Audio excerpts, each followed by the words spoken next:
ತಾವು ಹೊಸ ಪಕ್ಷ ಕಟ್ಟಿದ್ರು ಸರ್, ಶುಭವಾಗಲಿ ಅಂತ ಹೇಳಿದ್ದಾರೆ ಸರ್. ಯಾರ್ರೀ? ವಿಜಯೇಂದ್ರ ಅವ ಆದಷ್ಟು ಬೇಗನೆ ಪಕ್ಷದ ಹುದ್ದೆಯಿಂದ ತೆಳೆದಿಳಿದ್ರೆ ಶುಭವಾಗ್ತದೆ ಬಿಜೆಪಿಗೆ ಅಂತ ನನಗನ್ನಿಸ್ತದೆ.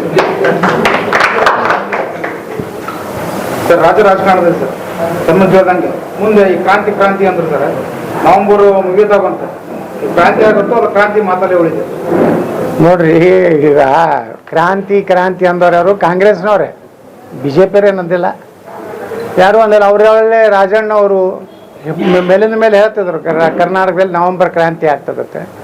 ಈಗ ನಡೆದೈತಲ್ರಿ, ಕ್ರಾಂತಿನೇ ನಡೆದೈತೆ. ಈಗ ಸಿದ್ದರಾಮಯ್ಯನವರು, ನಮ್ಮ ಡಿ ಕೆ ಶಿವಕುಮಾರ್ ಇವರೆಲ್ಲ ಇದು ನಡೆದಿದ್ದು, ಇದು ಒಂದು ರೀತಿ ಕ್ರಾಂತಿ ಅಲ್ಲ. ಇದು ಅವ್ರ ಪಕ್ಷದಲ್ಲಿ ದಂಗೆ ಎದ್ದಿದೆ. ಕ್ರಾಂತಿ ಅಂದ್ರೇನು?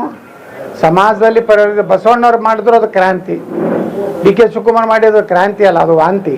ನೋಡಿ, ಅವರ ಆ ಪಕ್ಷದ ಆಂತರಿಕ ವಿಷಯ, ಮುಖ್ಯಮಂತ್ರಿ ಯಾರಾಗಬೇಕು ಅನ್ನೋದು ಆ ಪಕ್ಷಕ್ಕೆ ಬಿಟ್ಟಿದ್ದು, ಅವ್ರ ಶಾಸಕರಿಗೆ ಬಿಟ್ಟಿದ್ದು.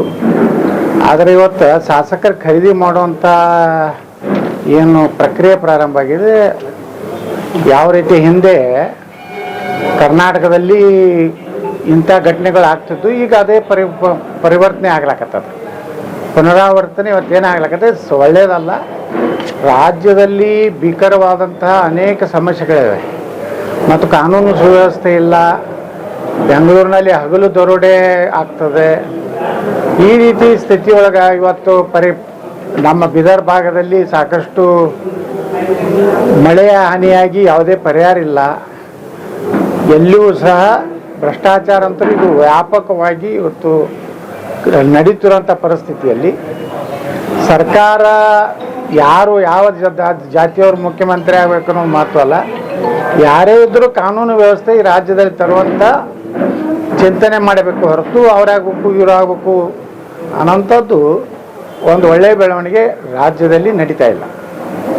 50 ಮಂದಿ ಶಾಸಕರನ್ನ ಡಿ ಕೆ ಶಿವಕುಮಾರ್ ಅವರು ಬಿಜೆಪಿ ಕರ್ಕೊಂಡ್ಬಂದ್ರೆ ಅದನ್ನ ಯಾವ ಕಾರಣಕ್ಕೂ ಒಪ್ಪೋದಿಲ್ಲ ಅಂತೇಳಿ ರಮೇಶ್ ಜಾರಕಿಹೊಳಿ ಹೇಳ್ತಾರೆ. ಹೌದು, ನಾವು ಒಪ್ಪೋದಿಲ್ಲ ಅನ್ನೋದಕ್ಕೆ ನಮ್ಮನ್ನು ಹೊರಗೆ ಹಾಕ್ಯಾರ.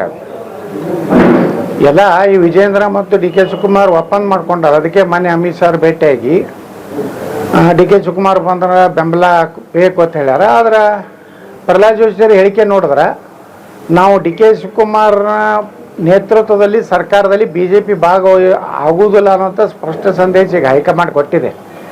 ಆದರೂ ವಿಜೇಂದ್ರ ಹಠಕ್ಕೆ ಬಿದ್ದು ಏನಾದರೂ ಮಾಡಿ ಡಿ ಕೆ ಶಿವಕುಮಾರ್ ಮುಖ್ಯಮಂತ್ರಿ, ವಿಜೇಂದ್ರ ಉಪಮುಖ್ಯಮಂತ್ರಿ, ಕರ್ನಾಟಕವನ್ನು ಸಂಪೂರ್ಣವಾಗಿ ತಿಂದು ಹಾಕಿಬಿಡ್ತಾರೆ ಅಷ್ಟೇ. ಮತ್ತೇನು ಬದಲಾವಣೆ ಆಗೋದಿಲ್ಲ, ಒಳ್ಳೆಯ ಸರ್ಕಾರ ಕೊಡೋದಾಗೋದಿಲ್ಲ. ಅದಕ್ಕೆ ಬಹುತೇಕ BJP ಶಾಸಕರು ಯಾರೂ ಇದಕ್ಕೆ ಒಪ್ಪಿಗೆ ಇಲ್ಲ.